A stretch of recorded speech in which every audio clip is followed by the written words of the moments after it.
RSS और BJP में अध्यक्ष को लेकर दो राय। मोदी शाह अपना आदमी चाहते हैं, संघ अपना। पिछले 10 सालों से मोदी शाह के हाथ में है पार्टी। लोकसभा के बाद से आरएसएस ने संभाला मोर्चा। हरियाणा, महाराष्ट्र, दिल्ली के चुनाव में आरएसएस की भूमिका, आरएसएस का ही आदमी अध्यक्ष बन रहा है। बीजेपी में कोई भी अध्यक्ष बनता हो, उसका इतिहास आरएसएस से जुड़ा होना चाहिए। नरेंद्र मोदी के सत्ता में आने के बाद शाह को पहली बार कमान मिली तो बीजेपी में एक धड़ा ही विरोध कर रहा था। उसके बाद फिर जेपी नड्डा को बनाया गया। नड्डा का कार्यकाल कई बार बढ़ाया गया। अब उनकी विदाई होने वाली। बीजेपी और आरएसएस के बीच एक बैठक होती। उस बैठक में ही कई फैसले होते। अगले एक हफ्ते में ही पार्टी को नया अध्यक्ष मिलने वाला है, लेकिन कौन बनेगा, जरा रिपोर्ट देखिए। 11 अगस्त को राजनाथ के घर पे एक बैठक होती। उस बैठक में जेपी नड्डा, अमित शाह, राजनाथ सिंह के साथ आरएसएस के पदाधिकारी भी शामिल थे। उस बैठक में ये तय हुआ था कि हरियाणा, महाराष्ट्र, दिल्ली और जम्मू कश्मीर के चुनाव के बाद अध्यक्ष बदला जाएगा। तब तक पार्टी आरएसएस और बीजेपी के तालमेल से चलेगी। ठीक ऐसा ही होता है। दिल्ली चुनाव में आरएसएस ने अपने 4 लाख से ज्यादा कार्यकर्ता उतार दिए। तो सवाल है कि कौन बनेगा बीजेपी का अध्यक्ष। पहला नाम हो सकता है भूपेंद्र यादव का।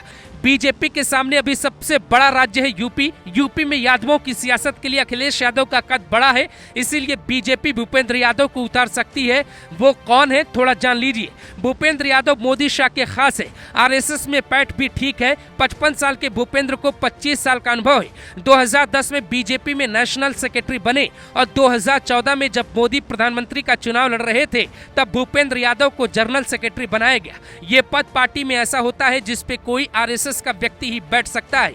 ये पद अभी बीएल संतोष के पास है, इसीलिए अंदाजा लगाया जा सकता है कि भूपेंद्र यादव आरएसएस के कितने करीबी।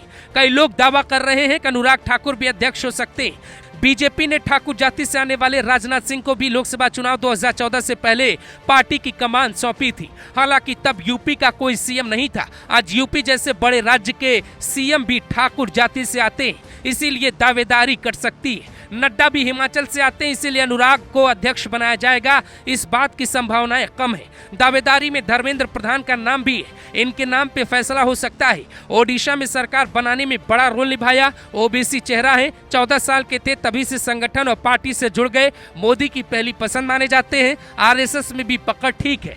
केशव प्रसाद मौर्य भी अध्यक्ष बन सकते हैं। हालांकि ऐसा तभी होगा जब योगी की सहमति होगी। स्मृति ईरानी भी बेरोजगार बैठी हैं, पर उनका चांस कम लगता है। एक नाम और है जो बीजेपी का अध्यक्ष बन सकता है। उनका नाम है अनिल बलूनी, जिनका मोदी शाह के साथ आरएसएस से भी ठीक रिश्ता है। बीजेपी में इतना अनुशासन है कि कभी अध्यक्ष पद के लिए चुनाव नहीं होता। हमेशा बैठक में फैसला होता है और ऐलान किया जाता है। 2014 में लोकसभा जीतने के बाद राजनाथ सिंह ने ही शाह को अपनी गद्दी सौंपी थी। फिर शाह ने जेपी नड्डा को सौंप दी। बीजेपी चाहती है कि किसी दलित या फिर ओबीसी को अध्यक्ष बनाया जाए। बीजेपी के सामने अभी बिहार और यूपी की बड़ी चुनौती है, इसीलिए अध्यक्ष कोई बने, दोनों राज्यों को ध्यान में रखकर बनाया जाएगा।